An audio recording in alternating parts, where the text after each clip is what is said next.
Thank you, Julie. Isn't that marvellous? The precision of Brecon Council. The big hand moves to the 12 and we are up and running for our monthly council meeting. I would now like to invite Julie to call the roll, please. Thank you, Chairman. Councillor Ashby, Councillor Askew, Councillor Attewell, Councillor Bambridge, Councillor Burt, Councillor Borrett, Councillor Bowes, Councillor Brame, Councillor Brindle, Councillor Bushell, Councillor Marion Chapman Allen, Councillor Sam Chapman Allen, Councillor Clark, Councillor Clausen, Councillor Coleman, Councillor Cowan, Councillor Crane, Councillor Dale, Councillor Dowling, Councillor Duffield, Councillor Dygan, Councillor Eagle, Councillor Gilbert, Councillor Gray, Councillor Hambidge, Councillor Harvey, Councillor Hewitt, Councillor James, Councillor Jeremy, Councillor Kiddell, Councillor Kiddle-Morris, Councillor Kybird, Councillor Martin, Councillor Monument, Councillor Morton, Councillor Nean, Councillor Nunn, Councillor Oliver, Councillor Sherwood, Councillor Suggett, Councillor Taylor, Councillor Terry, Councillor Turner, Councillor Webb, Councillor Wickerson, Councillor Wilkin, and Councillor Wilkinson.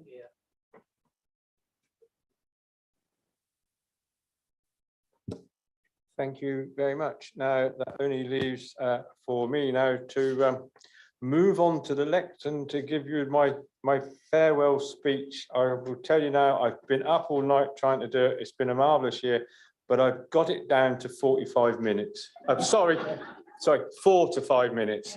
So if you're just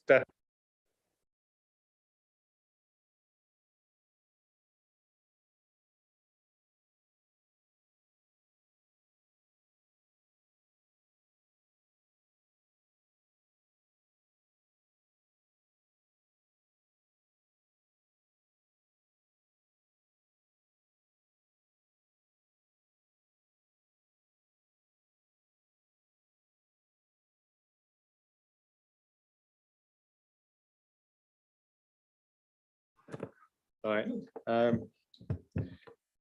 Firstly, I just must say a great thank you to all the members. This year has been a very proud year for me and Karen. We have been to lots of places, met lots of lovely people, but it's all thanks to the confidence and the fact that you allowed me to do the job. So I thank you from the bottom of my heart. It really has been a very good year. In fact, a very good umpteen months. It's been amazing to be the chair following the terrible COVID and everything that we had happening. Nobody knew at any point whether civic life was going to stop, whether or not we were going to be Zooming, teaming all the year round.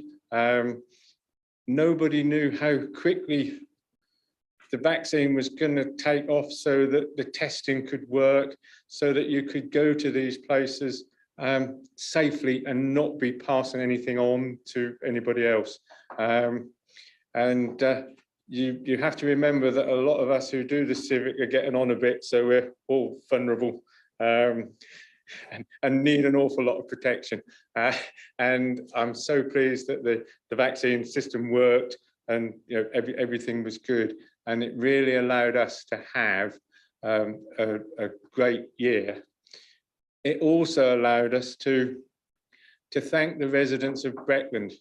I've been very, very proud to be able to go out as the chairman of Breckland and meet with people who did so much. It started off with people who were brave enough to reopen businesses as soon as they were allowed. They also opened new businesses, and they show a great deal of bravery to get out there and try and get this district back on its feet. We also had the business and small shops. You don't realise how rural Breckland is until you start to go round. And one of the things that came to us was, being a townie, I don't like being anywhere without streetlights, but all of the villages and the little shops, they set up to help each other.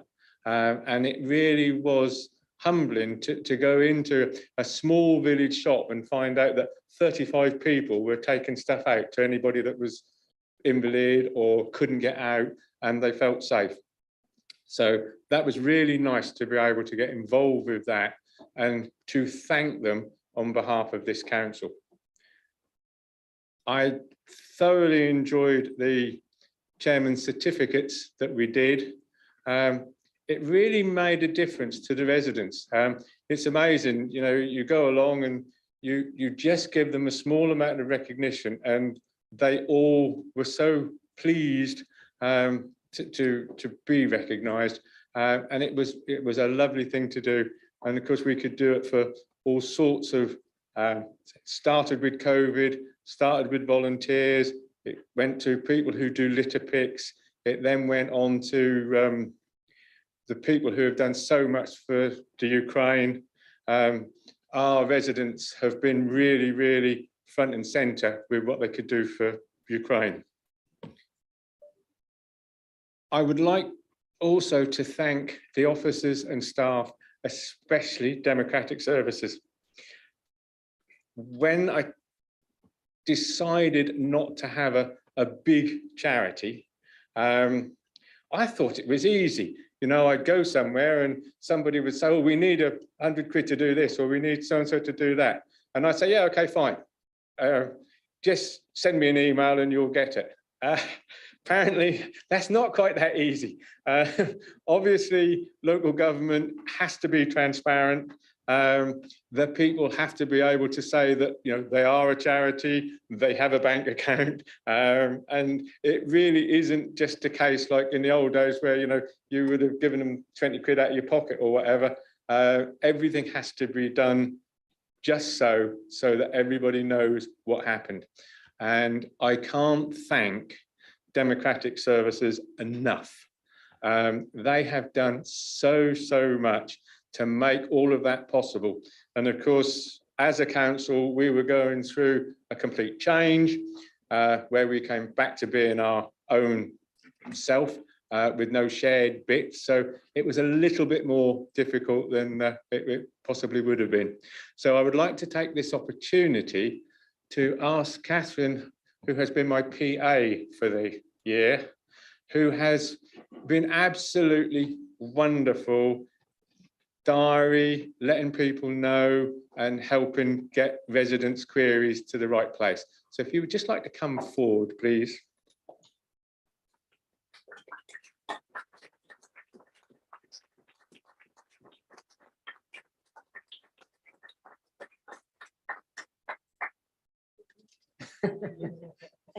Thank you very much. Thank you. Thank you. Pleasure. Thank you. Which is really quite nice because Catherine actually organised the buying of the flowers, thinking that were for my wife. I forgot to tell her that they weren't for my wife. I would also like to thank the other districts and the members here who helped on the day that we did the golf day as a fundraiser. It was something that golf has been a passion of mine for a long time, and it was nice to be able to use that passion and to make some more money. We decided that we would use Scotty's Little Soldiers as the charity to receive the funding from that day, and was really quite astounded to find out that we raised over £2,000. Absolutely great day. Everybody had fun. I had a lovely email from one of the members who played in the day, who actually wanted it read out at the last meeting. And he actually done his research and found out that the charity was founded by Mrs. Nikki Scott after her husband was killed while on active service in Afghanistan, and the fact that they give and help look after children of deceased servicemen, because it is obviously massive change in their lives, and suddenly you are part of the armed forces and then you're not. He also went on gushingly about me, but I'm not going to read that out. But thank you, Councillor Terry. I did go with this last bit, and I will read this out. He actually said that it was a great charity, and did anyone find any of his golf balls? Nobody handed them in, but I thought as a novelty for you, I would present you with new golf balls.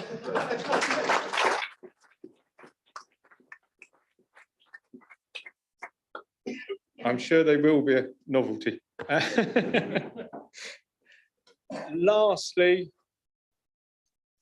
I really do need to thank the better part of Team Brain. Karen has been an absolute stalwart.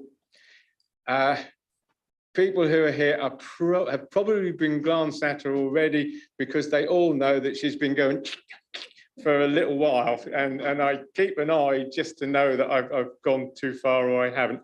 So if you would like to come forward, please, Karen, I have a little presentation for you, which is not flowers. I was going to get her flowers, but she's taken me on holiday in about 10 days' time. So I decided that we don't really want to leave flowers in the house on their own. And we're not very good at keeping them anyway. So I can only say that if it hadn't been for her, I really wouldn't have been able to do this year. I was going to say, we'll get there in a minute. She has been consort. She has been my second unofficial photographer. Everywhere that we have been, if she's not in the picture, she took it. And we've had comms and everybody looked after us really well.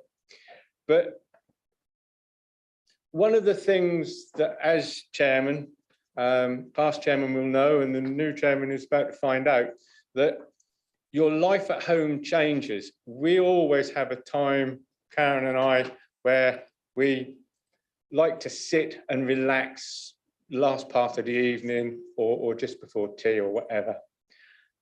I happened to see this in a shop the other day.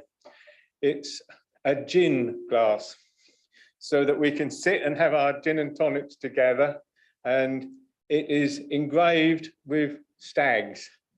Obviously, being the emblem of Bretland, I'd like to present that to you and say, hopefully you won't forget your year.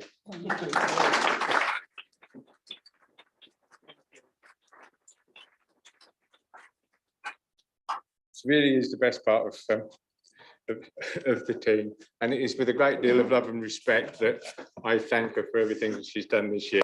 I would have been in a lot of trouble without her.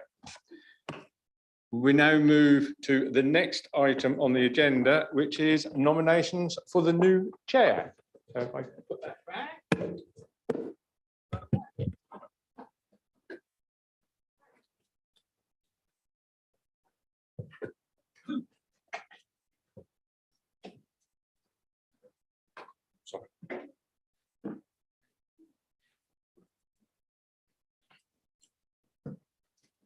Nominations, Chairman? Yes, if you see my eyes start to water as I do this last official duty, it's because of the air conditioning in here, it's nothing else. Right, item 1 on this agenda is the election of chairman. So I call for nominations for a new chairman. Thank you, Chairman. I'd like to nominate Councillor Mike Nean as the position of chairman of the council. Mike Nean joined this council in 2012, was lucky enough to leave or start the year that I finished as chairman, so he didn't have any insight into how not to be a chairman or how to do chairman. But by saying that, it is just that every chairman brings something different to the table, and we are all different. It's not just a post-chairman part. I myself hated that I would always hear chairman leaving by saying being a member of the chain gang.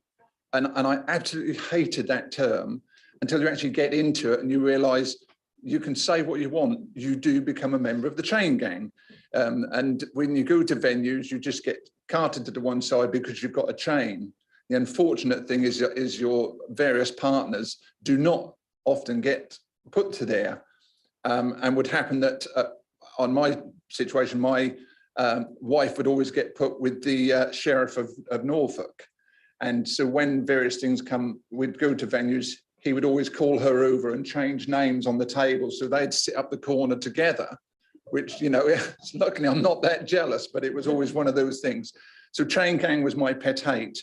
But by putting Mike forward, I did actually say to my wife that I was going to nominate Mike this morning.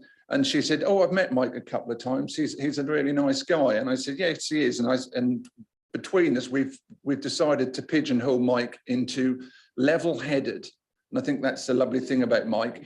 I wouldn't say he's over-passionate or overzealous and gets overexcited. He's just level-headed and gets the job done. And I think that's what we need to put forward for Breckland. Although she did insult him when she asked me what ward, and I said, "Well, he's Weeting," and she said, "Is that Breckland?" So I said, "Yes, it is." And I shouldn't really have told him that because he'll get really annoyed at that view. But yes, thank you, Chairman. I'd like to nominate Councillor Mike Nean. Thank you. Do we have a seconder for that proposal? We do indeed, Mr. Chairman. I could second Councillor Mike Nean for the role of Chairman of Breckland Council for the forthcoming year. I know that Councillor Nean will be an excellent chairman. He's very ably represented the good folk of Bedingfield Ward for over 10 years now. And I think given the glowing eulogy that the proposer has put, I haven't got much more to add other than that I heartily endorse his nomination and I look forward to his year as chairman. Thank you very much. Do we have any other nominations? No. In that case, we will put that formally to the vote. All those in favour?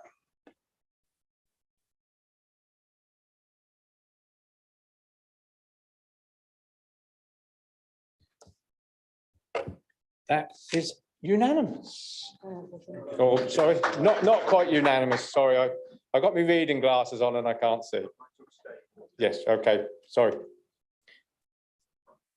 Now all it does is leave me to invite Councillor Nean to come up to receive the chain, and if his good lady would like to accompany him, and in fact if my good lady would like to accompany her as well, we can pass the chains over.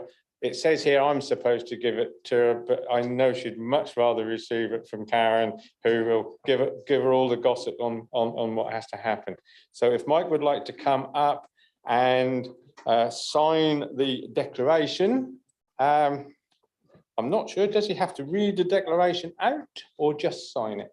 Just sign it. Just sign it and then you will get the chance.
Members of Council, may I start off by saying thank you for selecting me as your new chairman. It is a huge honour and a privilege to be chairman of Breckland Council. I am sure that you'll agree that Councillor Brame has done a wonderful job as the council's chairman over the past year, and he leaves big shoes to fill. Not only in this chamber, but in all the wonderful engagements he has carried out with the communities up and down the district. Roy, on behalf of the council, I thank you for all the hard work you've done promoting Breckland and supporting businesses and community groups during your past year. Thank you.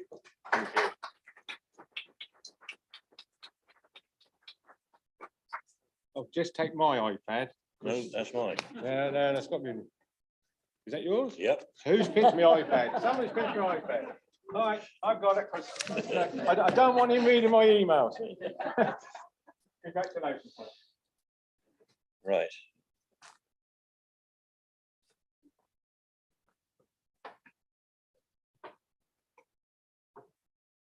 Thank you. I'll continue that as your new chairman, I'm thoroughly looking forward to working with you all, my fellow councillors. And I ask they are supporting me in my role and are cooperative and kind to one another. I welcome healthy and honest debate, and we've seen much of that in recent months, and as it helps us make the best decisions on behalf of the residents that elected us. I can't wait to start as your chairman, and in particular, stepping into the role during Her Majesty's Platinum Jubilee year makes it all the more special. I'm delighted that this council is helping to mark this occasion in style, from funding a number of community celebrations up and down the district, a High Street Crown Trail that's live now, and the planting of hundreds of trees as part of the Queen's Canopy, and an upcoming bursary which will help, or which will be a real legacy for its recipients. During my time as your chairman, I plan to support and fundraise for charitable groups which support the young people in Breckland, and also to shine a light on the dedicated individuals in our communities that help make Breckland such a fantastic place to live. I'll share more details about this in the upcoming council. Thank you.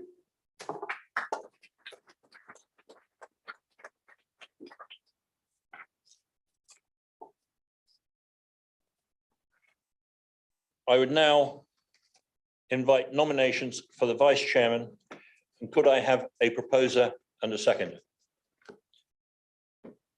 Councillor Crane. Thank you very much, Chairman. I would like to propose Councillor Peter Wilkinson. We all know him as a great community man, and I'm sure he would be able, very able, to be your vice chairman and support you in your role. Thank you.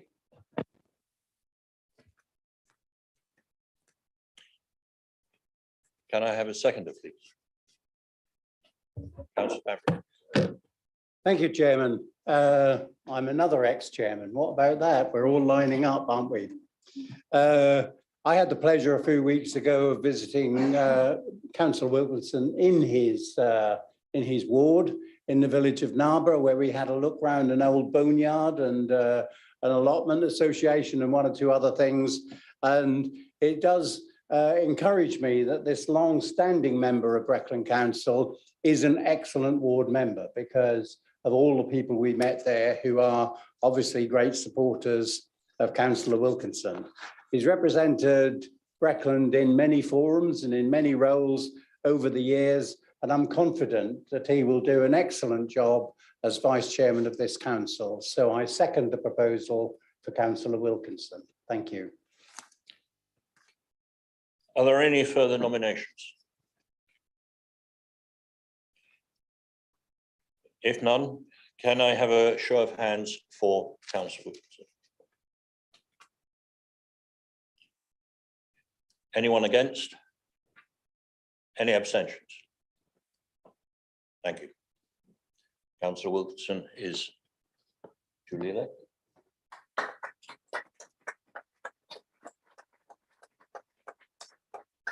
Councillor Wilkinson, if you could come forward.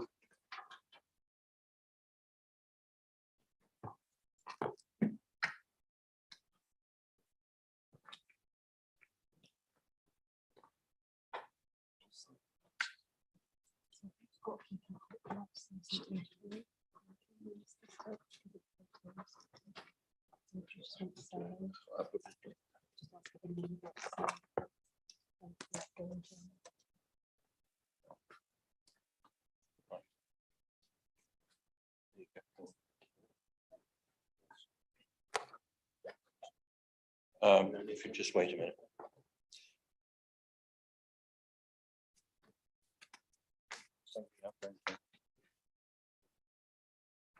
No, if anyone would like, sorry, if anyone would like to say any words of thanks to the outgoing chairman, Peter can go. Yeah. If anybody would like to say anything in thanks to the outgoing president. Councillor Turner.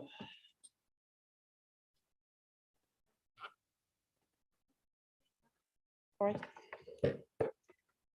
I just want to pay my tribute to Roy and to Karen over the back. I think they've had one of the most busy and engaging roles as chairman in this past year. Taking us out through the impact of COVID, it was a joy that he allowed me to complete some of the projects started in my time as chairman, and I thank him for this. I mean, we even had to do the chain handover in your back garden, did we not? But the gin came in very handy. So Roy has steered the council through the journey coming out of the COVID restrictions in a calm and focused manner, with his usual sense of humour and irony at times, and his commitment to represent Brecon Council at all times. Thank you both. Thank you, Chairman.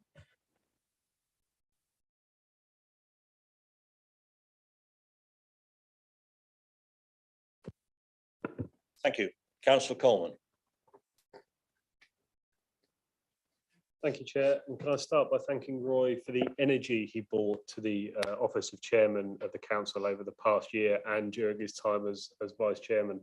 A district as great as Brecon deserved a great chairman, and I'm pleased to say that's exactly what we got in Roy. He reached out to communities right across the district and has been incredibly visible, promoting everything there is to love about this great district. He's also injected some much needed energy and creativity into the civic circuit across Norfolk, as well as bringing a new approach to the role of chairman within our own council, including his approach to the chairman's charity and the chairman's award scheme, which has been a great way of highlighting the brightest and the best across our district, although there might be one or two exceptions to that.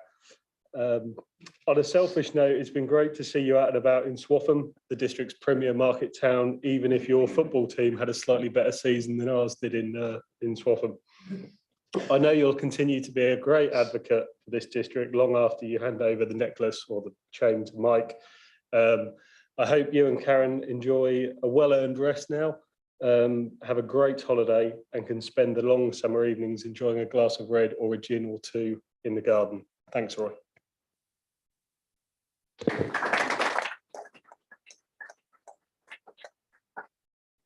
Councillor Jeremy. Thank you, Chairman, and congratulations on your election today. I hope you have a smashing year ahead. Just wanted to say a few words about Roy as a fellow Thetford member.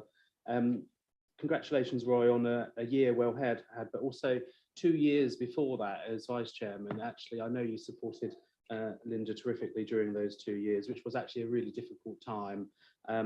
You've continued to raise the profile of Chairman across the whole of the district, and it is a big place, Breckland, so you've done well to cover virtually all of it, I should think. And I know from my own ward, when you attended our community lunch and helped with the serving, how actually appreciative they were, and actually how you made the chairman's role more relatable and approachable. And the community were very grateful for that. And I was very grateful that you weren't stingy on my lunch portion. So thank you for that, Roy. I hope you've benefited from it too, because as you know, you and I sit next to each other normally at town council meetings, and you tell me regularly how much you hate technology. Who would have thought that you would have chaired a council meeting by Zoom and been all over social media? So actually those skills that you've learned during this last year, hopefully you'll embrace and carry on. But on behalf of the Labour Group, thank you for all the work that you've done. Thank you.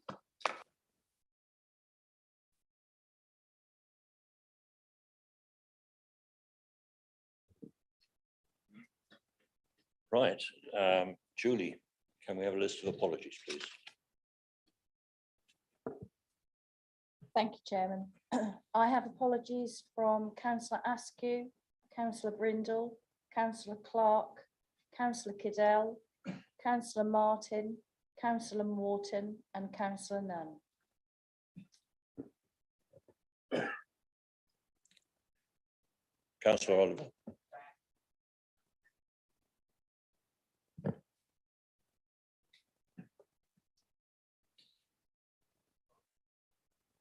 The minutes of the previous council meeting have now been circulated.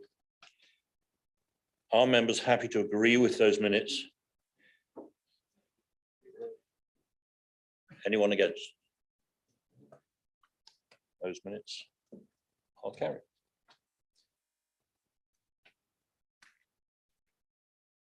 Do members have any interests to declare? Right. Chairman's announcements. The Breckland Mobile Food Store will be on site today and to give you an opportunity to take a look around. I suggest you do, if you haven't already seen it or talked about it or anything else. The bus will arrive in the car park at Elizabeth House about 2 p.m. after it has completed its rounds for that day. I recognise that this doesn't quite align to the anticipated finish time of this meeting, but I hope that some of you are able to either stay or return for the visit. Thank you. I would now ask Councillor Chapman Allen, as in leader, to make his announcements. Lovely, thanks, Chairman, and very many congratulations to you on your appointment, and thank you to Roy for all his hard work and efforts over the last 12 months. And as been already mentioned, the previous 2 years as Vice Chairman, it is a tiring role, and I think people forget the importance of being an ambassador for Breckland's activities. But more important, it's been alluded to, supporting residents and businesses and being that inroad and connection and making sure that people understand the role of districts, but more importantly, other partners and agencies across the county for them to work with. So thank you to both of you. Chairman, as we are here gathered here today for the annual general meeting of 2022, it's right and proper that I give the opportunity to reflect on the past year and look forward to what lies ahead. Of course, Chairman, Breckland District Council is still the lowest district council tax in the country, protecting frontline services and continue to invest. And over the last 12 months, Chairman, we have supported many communities and businesses and our district across the district in countless ways. And here are some of my highlights.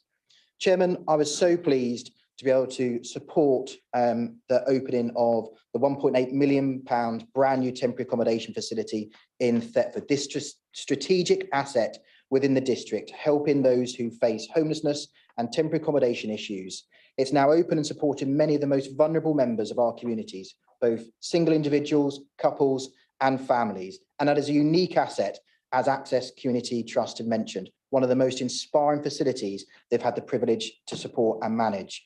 And of course, Chairman, we continue this support with our first social supermarket in the east of England, as it's gone from strength to strength, working in partnership with Norfolk Community Foundation and the Charles Burrell Centre to deliver that much needed asset. We've also launched the initiative, Chairman, of our Brecon Mobile Food Store, provided subsidised food to those most in need, with additional support mechanisms in place to address those wider wellbeing issues, such as social isolation and loneliness, supporting not just our market towns, but also our fantastic rural communities. And we've worked in partnership with the Daisy Project to support survivors of domestic abuse and sexual violence, and to help raise awareness across the whole of the county, not just in Breckland. We've helped 300 residents through social prescribing, trained over 150 mental health champions, and funded over 30 community groups for our Inspiring Communities programme, all leaving a lasting legacy, and Breckland District Council enabling others to support their communities. Chairman, we stood up our Inspiring Communities programme just before the pandemic. It served us well then. It made sure that we were at the front foot of everything we were doing, and it's still serving us well now as we learn to live with COVID and build back stronger. And Breckland District Council is a go-to partner for many in the county of Norfolk. As a council, Chairman, we play an active role in creating those right conditions for new and existing local businesses to thrive, such as our £3.5 million electricity substation in Snetterton, providing that much-needed power upgrade to Snetterton Heath, protecting jobs, but more importantly, Chairman, creating jobs and opportunities, being that centrepiece around the Cambridge-Norwich Tech Corridor. We've transformed old waste grounds in Dereham into beautiful new community spaces called the Eleanor Fenn Garden that will support local retailers and be this hub as we move forward into the spring and summer. We've engaged over 20,000 residents as part of our Future Breckland project, identifying those significant projects that those in the community want us to deliver across our 5 market towns and our wider district, ensuring that we bounce back from the challenges we faced during the pandemic. As an organisation, Chairman, we've set our sights on becoming carbon neutral by 2035, and I'm delighted that we've taken big steps forward in cutting our carbon footprint and helping others to reduce theirs, but more importantly, Chairman, raise awareness too. We've supported the replacement of hundreds of street lights across the district with more energy efficient LED lights. Not only will it keep our streets safe, but of course it reduces our carbon footprint and reduces those running costs. We've planted hundreds of trees across the district. Our commitment to protect and enhance our fantastic Breckland environment, as well as supporting our National Green Canopy Initiative, as mentioned by you, the incoming chairman, around the Queen's up and coming Platinum Jubilee. We've released hundreds of thousands of pounds to community grants to support local groups to take those positive actions to ensure that they understand where they can support these environmental and sustainability changes. Some of those projects we've funded have led to EV charging points being installed, traditional lights being replaced with LEDs, supporting schools with creating wildlife gardens, supporting new allotment schemes, and we've even supported a water management scheme involving a pond and rebed filtration system. Chairman, I started that journey around sustainability by visiting one of my district high schools within Dereham, thanks to the introduction of one of our fellow councillors, Hilary Bushell. And I was inspired by those individuals who moved me forward at pace to ensure that they can drive us forward, and the district has to be at the catalyst of that change. That district high school was awarded a community grant, and they are now recycling plastic locally to ensure that their projects for their DT and other activities across the whole school are reusing plastic, reducing plastic, but more importantly, raising awareness not just for them, but their family and their wider friends. And we presented this Breckland Stag as a thank you of the hard work and effort this district's making to make a real difference around the sustainability strategy. Finally, as an organisation, we've made huge strides forward. Through our ongoing work in Smart Initiative, we've completely modernised how this council works and our ways of working to meet the needs of residents and businesses, while ensuring you, as members of this chamber, are driving the agenda and the strategic priorities. Not only have we embraced agile working, but we've embraced new technology to deliver those services. For example, Chairman, the chatbot Bobby means that residents can interact with this council 24 hours a day. Around 80% of those live conversations are now automated through Bobby, which means our customer contact staff can support those individuals, residents and businesses with those more complex inquiries. That's taken our website, Chairman, to be one of the most accessible in the country, and we're now in the top tier of local authorities and public bodies in terms of accessibility. So, Chairman, we've made huge progress this year. We've continued to ensure that Breckland remains a place where people and businesses can thrive. We're in a really strong position, and we'll be using this as our foundations to deliver further success in the coming years. For example, our new own health unit is up and running, but we're now looking for the next project and activity for that move on accommodation within Breckland, extending our housing offer and providing even more housing support and needs for the residents across the district. We're again bidding for our levelling up money, which would level up the national agenda in Breckland, delivering for both residents and businesses. Supporting our Breckland 2035 commitment, we will be delivering more initiatives to make us even more environmentally friendly. This will include things such as installing solar panels on this building and going further to reduce our carbon footprint. And on building on our success of Work Smart, Chairman, we will continue to be driven by the needs of residents and our services to businesses to meet those local needs, not only in the services we provide directly, but in those we work in partnership, as been mentioned already. To that end, Chairman, I'm delighted that I will shortly be standing before a panel of the LGC Awards with officer colleagues to promote the massive impact our Inspiring Communities programme has made. We've been shortlisted. We're now in the final. This partnership approach has seen some of the most vulnerable residents in our district supported in the greatest way possible. And I've high hopes that the excellent work of this council will continue to be recognised not only in this district, not only in Norfolk, but across the whole country. Thank you very much, Chairman. Thank you. We now go to questions on notice together with the responses. Point of order, which- Chairman. Referring to agenda item 8, question notices. There are no questions being taken at this point. They will be taken under item 9. It's a point of order, Chairman. Point of order. I'm again going to demonstrate the mess that we've made of our constitution by the thinly veiled attempt to curtail scrutiny. May I refer you, please, to Standing Order 5 on page 61, specifically 5.1H, where there is no time limit for this section, business, and 5.1I, where there is a time limit, but only for the questions without notice. And as a supplementary point, I noticed the questions, the notice questions have been answered and were published in a revised agenda pack, but that revised agenda pack had the same file name. Could we, when we are republishing, please include a different file name and a new date? Thank you. Thank you, Chairman. In answer to the second point, we can make those changes in terms of file documents, so there's a unique reference number. With regard to the supplementary questions, it's clear in the Constitution that Standing Order 7 refers to full council, whereas the other points relate to the other committees and subcommittees or panel meetings. So Standing Order 7 is the relevant clause for full council.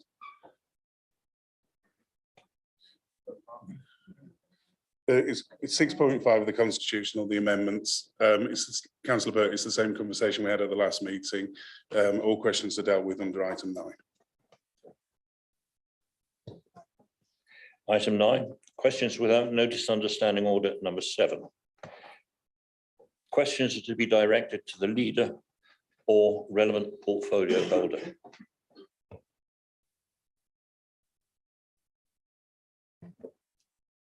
Councillor Jeremy.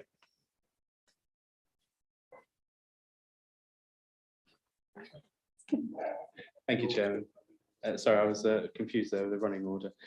Yes, please. I have a question for the leader. Sam, the EDP recently reported on the secret talks taking place to discuss a proposed county deal for Norfolk.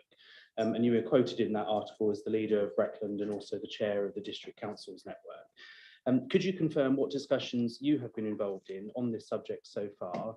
And will you confirm whether the imposition of a directly elected mayor is a red line for you? Thank you.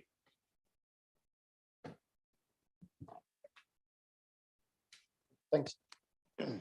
Thanks, Chairman. So in relation to the question, I was quoted in my capacity as the chairman of the District Councils Network. The extraction from that quote was taken from a previous press release. I haven't been asked to comment on the EDP in relation to my capacity as chairman of Brecon District Council.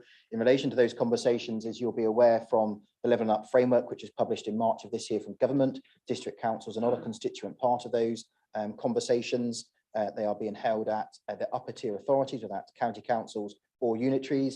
I'm aware that the county council is progressing those conversations in dialogue with district councils within Norfolk. No decision has yet been made. At the right juncture in time, when there is a requirement for greater debate and transparency, either through the county council or district councils, they will take place.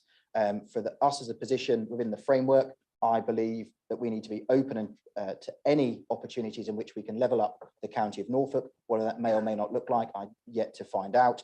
So as it stands, Chairman, I can't respond to what any red lines I have or haven't got, because I've not been involved in those conversations with government.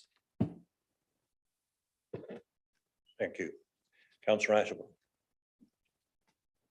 Thank you, Chairman, and congratulations on your new role. I think you'll do an excellent job for us in the forthcoming year. My question is for Councillor Hewitt regarding Barnum Broom Golf and Country Club.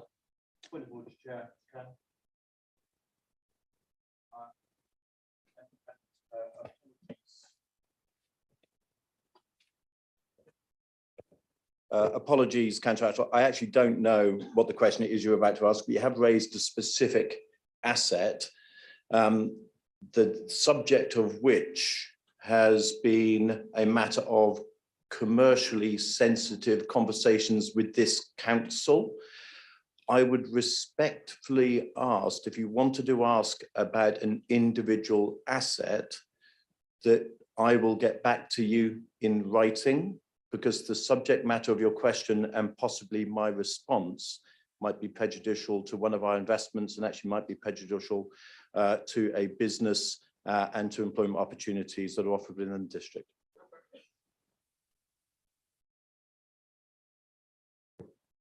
Councillor Ashable. Councillor Hewitt, please give me the opportunity to ask the question, and I will just preface that by saying that I did seek legal counsel this morning, and I did seek advice from the Deputy Chief Executive as well before asking this question.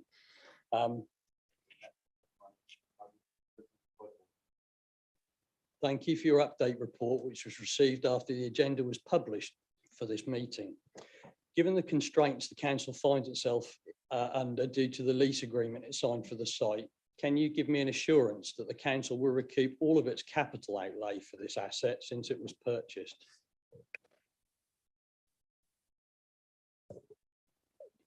In answer to that question, Councillor Ashwell, no, I cannot and I will not.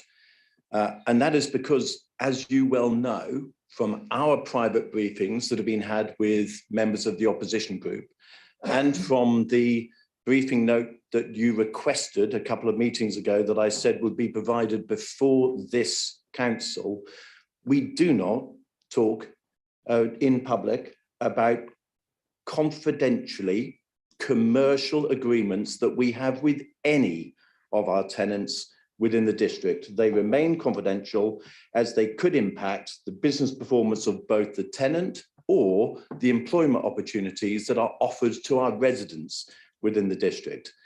What I can tell you is that Barnum Broom remains a significant investment within our portfolio, and along with the portfolio, it generates some £3 million worth of much needed funding to our district that allows our residents and our businesses to thrive. That £3 million is the equivalent, I think, of some £70 per Band D property for every resident within the district that they don't have to raise, because we're generating portfolio returns as a result. What I can also assure you is that in managing this portfolio, we will meet all of our statutory requirements under the Local Government Act 1972, Section 123 in particular. And we will do that because we have got a first-rate, excellent asset team that's dedicated to delivering the best returns that we can get from this council on behalf of our residents moving forwards.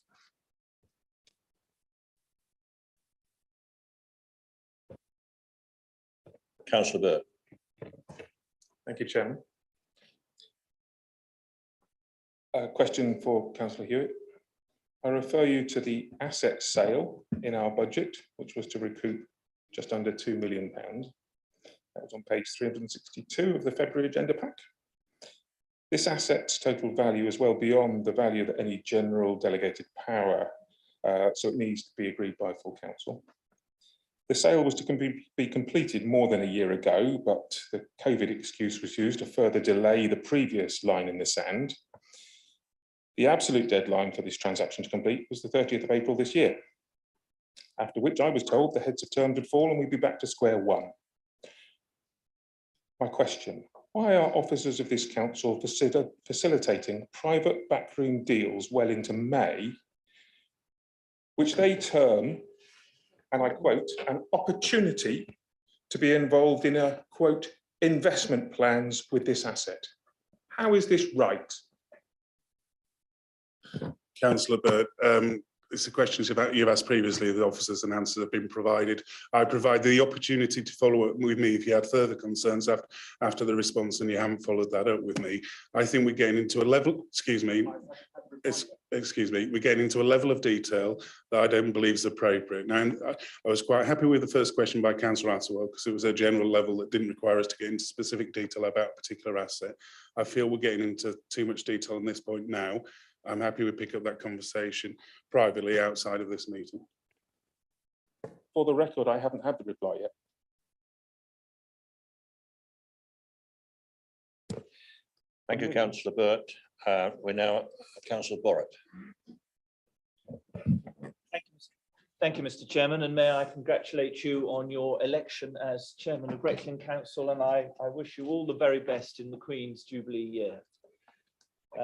Would the leader join me in congratulating Councillor Roy Brame on his decision to resign as an independent and join the Conservative group here on Breckland Council? Thanks, Chairman. I'm delighted that Councillor Brame has returned to the Conservative Party. I absolutely understood his rationale and reasons for stepping away, but I believe that he's got complete confidence in this Conservative Breckland group, the agenda and the priorities we're driving forward over these last 3 years, and where we're going to take the council and support for residents and businesses in the years to come. And I think his transition from an independent to a Conservative councillor reinforces what we're doing for residents and businesses to ensure that we thrive.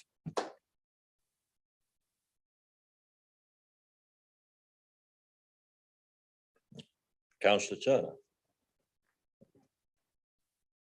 Thank you, Chairman, and congratulations on your appointment. I have a question for Councillor Webb. Breckland Council did much to support our residents and businesses during the pandemic.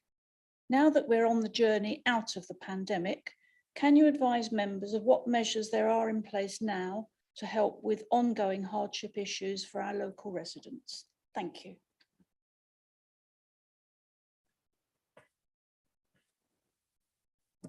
Got it. Thank you. Thank you, Councillor Turner. I think my congratulations as well to you, the new chairman. Okay, so yes, thank you. It's a really important question because everybody's talking at the moment about the hardship which individuals are facing in communities. And I believe that we've done a great amount to help our communities to actually have a much better life in the future and opportunities. The food bus has already been talked about quite a bit. My initial thing on the food bus is it's not just cheap food for people. It's the actual signposting of people and individuals who need help to actually improve their circumstances, whether it's debt management, mental health, all those things which our individuals who are on the food bus can talk to these people's residents about and actually get to the proactive stage of things rather than getting it to the stage where we need emergency help. We need to be proactive, and that is exactly what we're doing on this food bus. I'm really, really pleased the feedback I've had so far. It's not, as I said, it's the statistics I'm getting back as well, which has been very useful. I'd like to stress, though, that the food bus is the route of the food bus is not fixed in stone. As councillors, it's up to us to look at our communities. And if you believe there's a need in your community, then you need to talk to our team, our communities team, about whether it's possible to have the food bus go to your area. it's our role as councillors to do this. So really over to you. Please go and see it at 2 o'clock this afternoon. It's really important that you actually understand what we're doing there. Right, so that's the food bus side of things. But on top of that, we've got the Early Intervention Fund. Now, some of you have already accessed this as ward members. It's a fund and it's available up to £300 where there's a real need for people to have help. It's ward members and also multi-agency partners who can actually access this. It's available to individuals age 18 and living in lived in Breckland. Households can receive up to £300, and when they're in exceptional hardship or where complex needs are not being addressed. And there's a clear demonstration of how the funding will prevent circumstances from escalating, which will be supported by the wider group discussion. Finally, we are set to receive an allocation of the Household Support Fund, which we're planning at the moment how best to use this. And of course, we've got our early intervention services, such as social prescribing, which is supporting the 300 members of the community, and also the collaboration partnerships, which ensuring that residents are connected to the right agencies, right services when they need support, whether it's social isolation, mental health, or other issues which, if not addressed, will reach crisis point. So all this work is going on proactively, not reactively, and it's to actually make sure that our residents have the help that they much need. Thank you. Councillor Eagle. Thank you, Chairman, and congratulations to you. Question, I think, more. As most of you are aware, this year across the UK, we have suffered our worst outbreak of avian flu with over 100 cases. Some of those people and businesses unfortunate enough to have suffered that outbreak on their premise, which is devastating to them mentally as well as financially. They do actually have their places business rateable, and they are still being insisted by their district councils that they have to pay the business rates. Could I have an assurance, please, if this was to happen and there was an outbreak in Breckland on one of those premises, and if they are unfortunate enough to be paying business rates, would the Breckland Council waiver the business rates on that premise during that time, please? Thanks, Chairman. I'm happy to meet with the member concerned and the 151 officer of the council to stand a policy up in quick order if that was the case for any businesses in Breckland. And if you are aware of any businesses, Councillor Fabian, who may be at risk or currently under the cosh of DEFRA, I'm happy to meet with those business leaders themselves with the 151 officer and our Assistant Director, Andrew Holdsworth, to give them wider business support and raise with the Secretary of State at DEFRA as well. If I could just come back on that point, thank you. There's no businesses that I know of in Breckland this time, but I'd much rather be ahead of the game than trying to do it afterwards. Thank you. Councillor Coleman. Thank you, Chair, and congratulations on your election. Question for Councillor Suggett with a view to the leisure portfolio. I believe we previously allocated some funding to Parkwood Leisure with a view to them utilising the funding to make premises more efficient. Can you update Council, please, on how that funding's been spent and any progress to date on that work? Thank you, Councillor. Yes, the funding which was allocated was £111,000 to go towards energy efficiency savings as part of the works Parkwood Leisure were doing on the two sports centres at Thetford and at Dereham. I can confirm that the sports hall lights in Thetford have now been completed, along with the toilets and the changing rooms. I think if anyone was to go in there, you won't necessarily notice much of a difference in the lighting because it was already meeting the lighting spec, but it has obviously all been upgraded to LEDs. The training room and the meeting room and the first floor corridor is being done as we speak. And then by the middle of June, the pool covers are due to be installed at both Thetford and at Dereham. Thank you. Councillor Wilkinson. Thank you, Mr. Chairman, and congratulations. I'll have a question for Councillor Suggett regarding the Serco contract. It has been now a month since the new bin collection schedule started. Can you update us on the success or any challenges that have risen?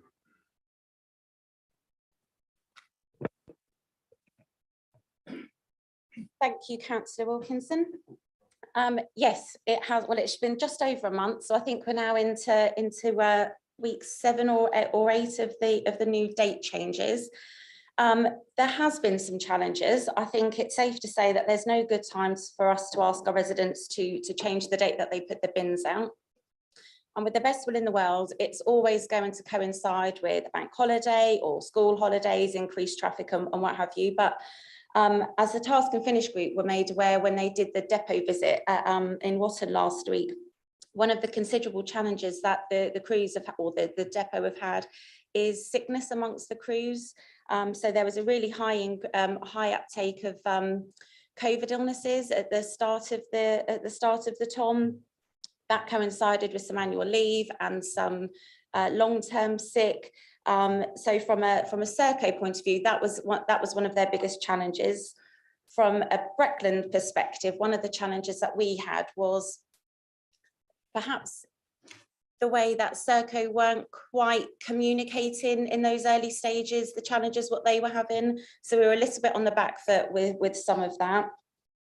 One of the other challenges what we've had is some of the more rural areas, which there are several given where we live. There's been some anomalies in the data, and I think credit where credit's due to the staff of Serco. When the bin crews have gone out historically and have just collected from properties, not all of those properties were flagging up on the data that we were given when that change happened. So there was just some anomalies there. They are being addressed. There are still a couple which are coming out of the woodwork. But I think it's safe to say that Witt's in a much better place now than what it was a few weeks ago. And then hopefully there's nothing else coming out of the woodwork. But obviously, if there is anything more locally happening with anybody, do just still get in touch so that we know where that is. It hasn't had any impact on any of the streets and the ground crews because we had additional crews brought in to help those bin crews so that we didn't impact those other services.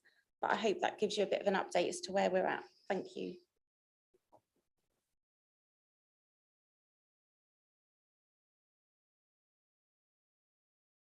Councillor Kybert. Thank you, Chairman, and congratulations on your appointment as Chairman. My question, I think, is for the leader. Breckland is identified as a recipient of Arts Council funding under the heading Levelling Up for Culture. How will this fund be applied within the district? Thanks, Chairman. We've got a good, strong history and relationship with Arts Council.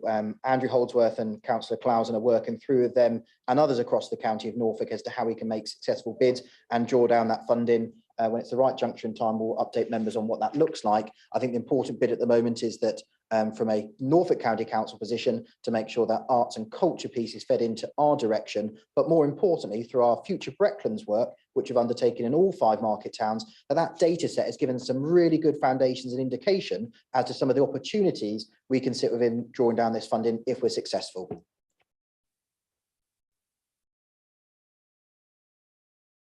Councillor Terry.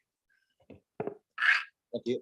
This question for the leader of the council. It's illegal to discriminate against someone with a disability, yet many disabled people still face challenges in the workplace.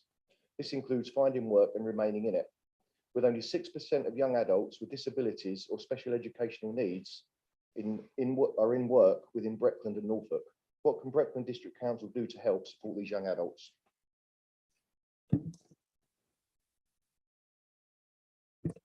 Thanks, Chairman. So in relation to my previous question, the work we're doing with Norfolk County Council, both for their adults and their children's team, but more importantly, the work we're doing with Julian Nixon, Department of Work and Pensions, and the third sector, we're coming up with some local solutions that we've driven forward. There's some really good case examples from the Midlands, which Norfolk and Suffolk, New Anglia, Leopard looking at.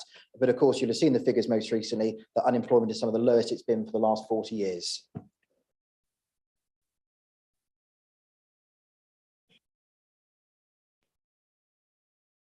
Councillor Crane.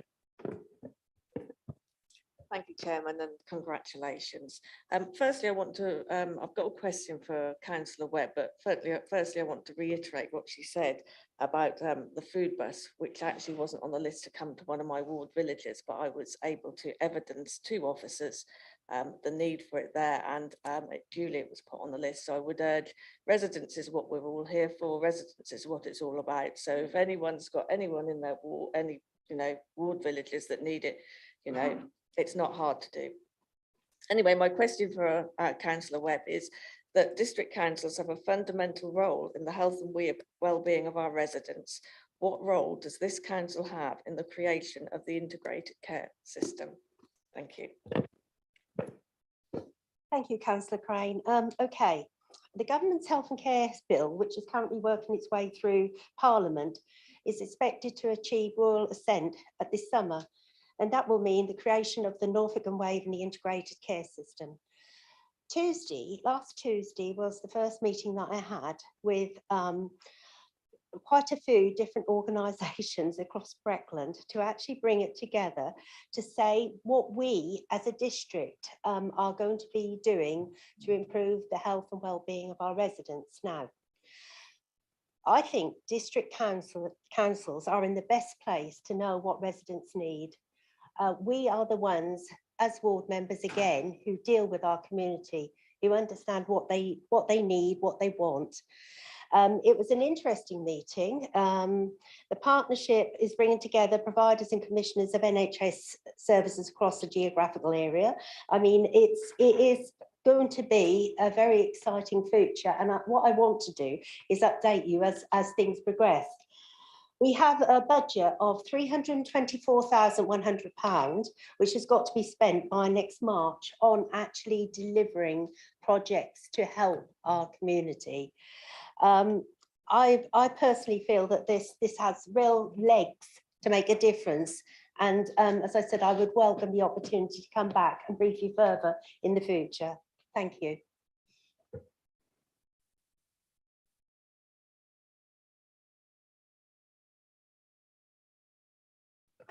Councillor Monument.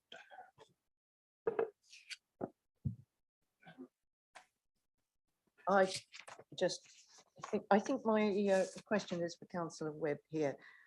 Just want an update on what council's doing to support Ukrainian residents who are coming to the district, and also obviously supporting the people who are hosting them. Thank you. It's my turn today. Okay, thank you, Councillor Monument, much appreciated. Ukraine residents, okay, across Breckland, we've had 56 guests arriving, 22 of them are children. And I would like to say that Breckland has welcomed with open arms these guests. There's been much work done in a lot of towns. I can speak for Dereham. Dereham has been very proactive we've got the Dereham Ukrainian hub, we've got lots of stuff going on. But what do we do as a council? And I thought actually it might be useful to talk about this anyhow, because obviously when a person is matched, our private sector housing team go out and do home checks. This is to check things to make sure that the houses that the Ukrainian guests are coming to are safe and good and suitable. And we also provide assistance like beds, additional beds, smoke alarms, things like that, if that's what we identify as needed.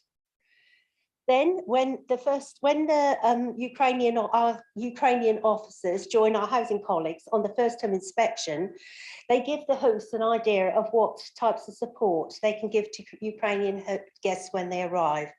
They check that the host is prepared to receive their guests, referring to their welfare coordinator if needed.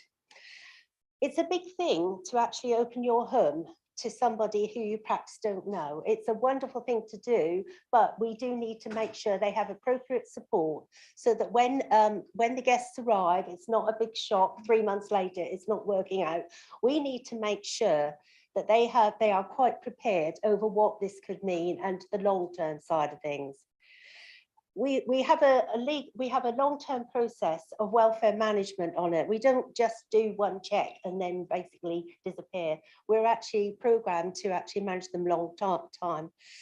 We have thank you payments, which are triggered on the first welfare check. They're given the bank details and they will process, the finance team will process the payment monthly in arrears. There are 2 support schemes which Breckland Council are running to support them. It's the Homes for Ukraine Enablement Scheme, which is a successful placement stay dealing with practical issues that cannot be met through other funding schemes. But there's also a Ukrainian support community grant. This was an interesting one because it's a discretionary grant, which means that we can give grants to bring in the Ukrainian residents and guests together for community activities. So they integrate more with our residents rather than being seen as somebody separate who is isolated.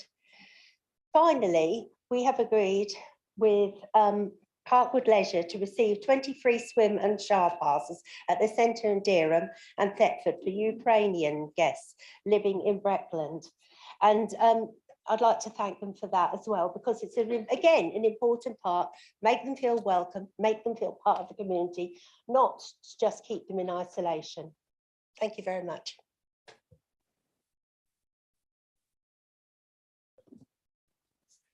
Any further questions? Councillor Jeremy.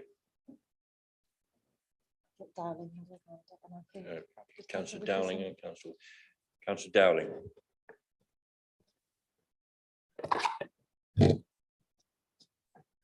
Congratulations, Chair. I would just like to follow up what Councillor Monument was asking with a question to Alison. Do you have a list of people who have offered to help? For instance, therapists, people who speak Ukrainian language and other such, helpful things.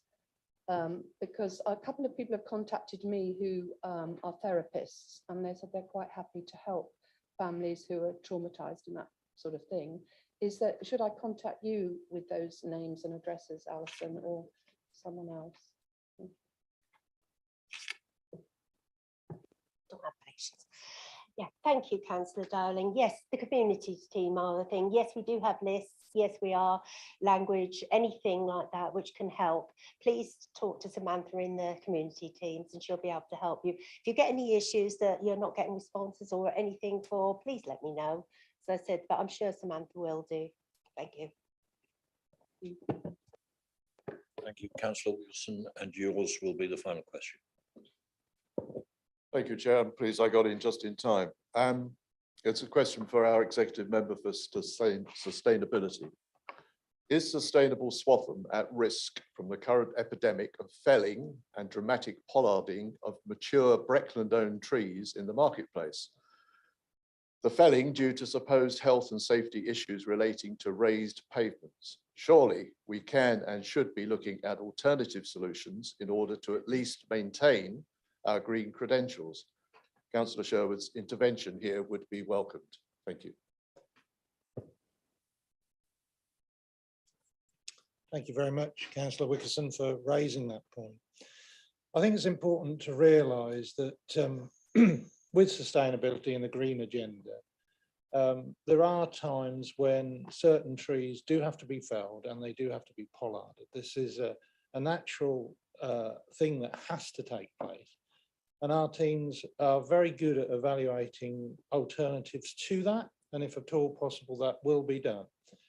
I know it's also important that we have had some felling of trees in Swaffham in particular. You're raising that. And we're looking at the replacement of those. So all of that programming is looked at. Unfortunately, we can't always preserve every tree in every location. But we are very aware of our responsibility under sustainability, and we will make sure that they are replaced where they can be and kept where they absolutely can be in all cases. So thank you for that. Thank you. We'll now take item 10, and that's the following minutes are for members' information only. Members have had or will have had the opportunity to ask questions, raise points of accuracy on these minutes at the relevant committee meetings. Are the members happy for these 3 sets to be noted?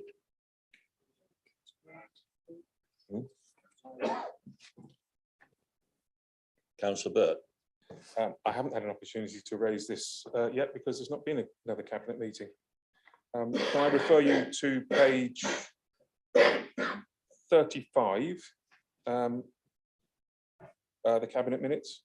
I specifically asked why the report claimed in section 5.1.2 that there was no direct adverse implications for our carbon footprint at the same time as restricting solar PVs, and that isn't in the minutes. And furthermore, the chairman declared that my concern about where cars would go was a loaded question. And again, that's not in the minutes. I'm told it will be dealt with at the next cabinet meeting. Chairman, if I may, just to clarify, Councillor, but the appropriate forum to address that point is in the next cabinet meeting. I appreciate that meeting hasn't happened yet, but if you would like to raise the point you've made here and make that raised at cabinet, that's where it will be addressed, Councillor.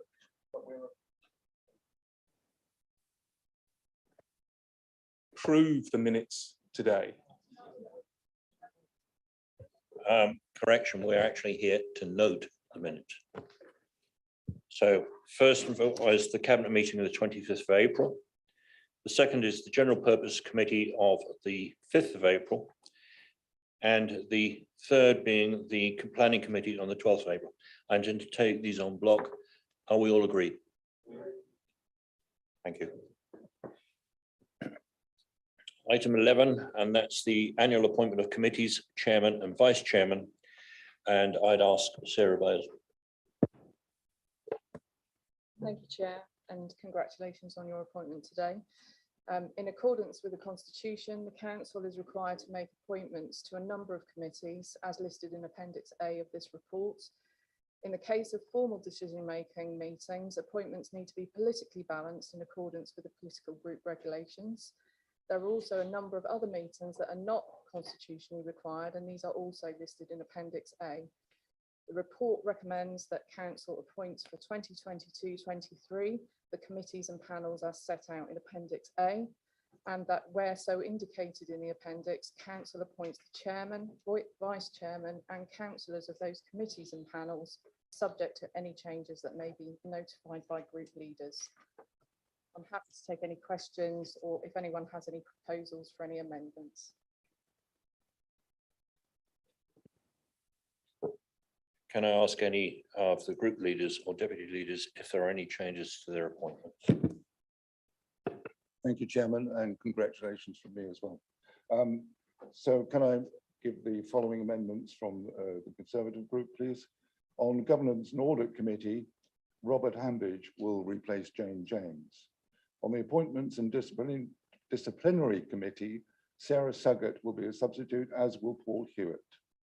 On the Overview and Scrutiny Commission, Fabian Eagle will step down as Vice Chairman, and that vacancy will be filled by Roy Brain, who will also assume that role.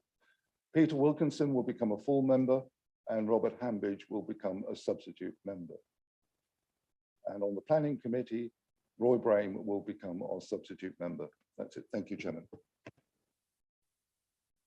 Councillor Jeremy. Thank you, Chairman. Just 3 points. Firstly, to confirm the status quo for the Labour appointments, that they're all remaining the same.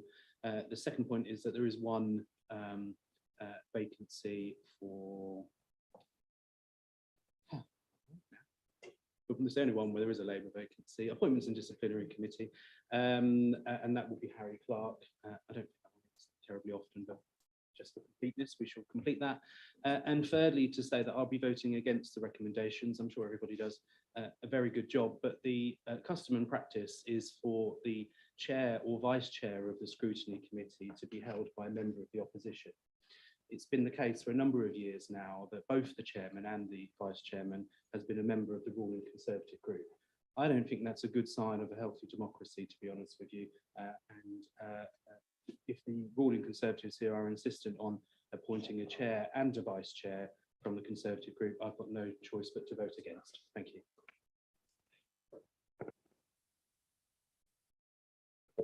Thank you, Councillor Atterwell. Yes, Chairman, I confirm that all the independent committee appointments will remain as is, And could I, through you as the chairman, please place on record my thanks to Ian Martin and Mark Robinson, former councillors now, for their service to this council and their communities. I think it's right that this whole council recognises that in this forum. Thank you.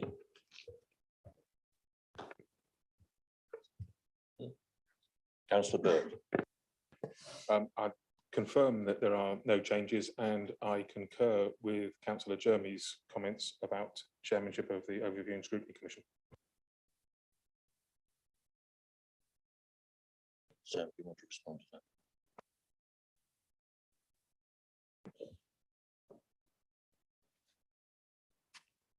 Right. Can I have a proposer and a seconder for the recommendations that are on page 54 of the agenda pack? Thank you. Proposed by the chair leader and seconded by Councillor Klaus.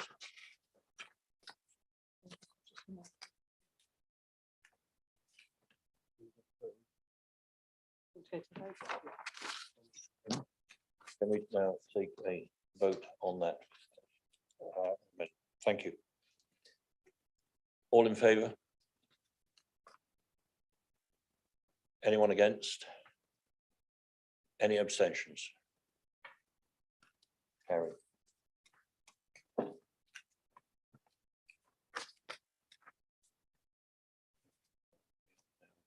This one. And we're now covering item 12 again. Sarah, if you could lead. Thank you, Chair. The council currently appoints representatives to more than 30 organisations, and it's a requirement of the constitution that these be made at the annual meeting of the council. Appendix A to this report sets out the council's current representation on outside bodies and details the vacancies. This report recommends that the council appoint the most suitable representatives to serve on the list of outside bodies. Happy to take any questions or if anyone has any proposals for amendments.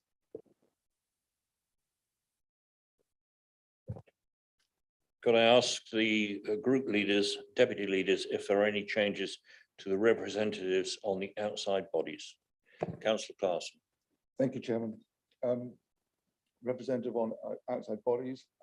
Roy Brame will be our representative on the Keystone Development Trust. On the Norfolk County Playing Fields Association, this will now be Alison Webb. On the Norfolk Health Overview and Scrutiny Committee, Robert Kybird will be the main representative for Brackland and Fabian Eagle will be his substitute. On the Norfolk Arts Forum Steering Committee, Jane James will be our representative. On the Norfolk Police and Crime panel, the substitute member will be Linda Turner. Charlesborough Museum Trust will be Roy Brame. And on the Norfolk Waste Partnership, Ian Sherwood will be replacing Gordon Brambridge. Thank you, Chairman. Councillor Jeremy. Councillor Atterwell. And Councillor Burke. No, but may I ask a question as to how we determine which organisations are on the list?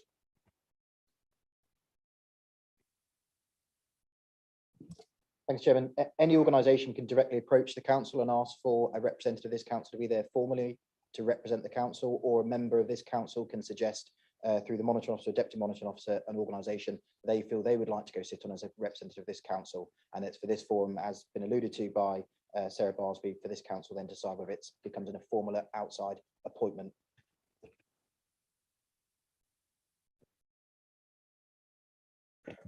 Could I have a proposer and a seconder to the recommendations on page 60 of the agenda pack?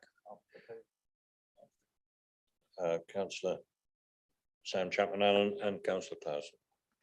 Thank you. Can I have a show of hands of those in favour? Those against? Those abstaining? Thank you.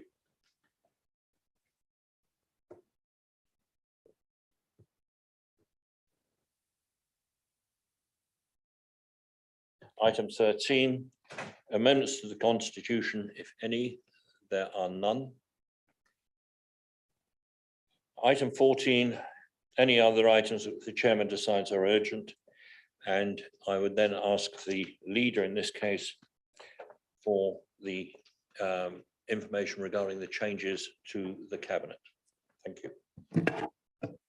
Thank you, Chairman. It's required under Constitution for me to notify the Chief Executive any changes to Cabinet, and in turn, I've got the opportunity under your item at item 14 to present that. So changes for Cabinet are as follows, and this will be notified to members in writing. Councillor Paul Clausen is the Executive Member for Economic Development and Growth. Councillor Webb is the Cabinet Member for Health and Communities. Councillor Suggett is the Cabinet Member for Strategic and Operational Planning. Councillor Jane James is the Cabinet Member for Customer and Corporate Services. Councillor Sherwood is the Cabinet Member for Waste, Environmental Health, Licensing and Sustainability. Councillor Banbridge is the Cabinet Member for Housing and Homelessness. Councillor Hewitt is the Cabinet Member for Property, Projects and Procurement. Councillor Cowan is the Cabinet Member for Finance, Revenue and Benefits, with executive support members of Councillor Mark Kiddle-Morris, Councillor Helen Crane and Councillor Claire Bowles, Chairman. Thank you. Before I close this meeting, I would like to thank everyone who has taken the time to watch this meeting via YouTube, and remind the members that once more about the Breckland mobile food store, which will be in the car park at 2 p.m. this afternoon. Thank you. And now this meeting is closed.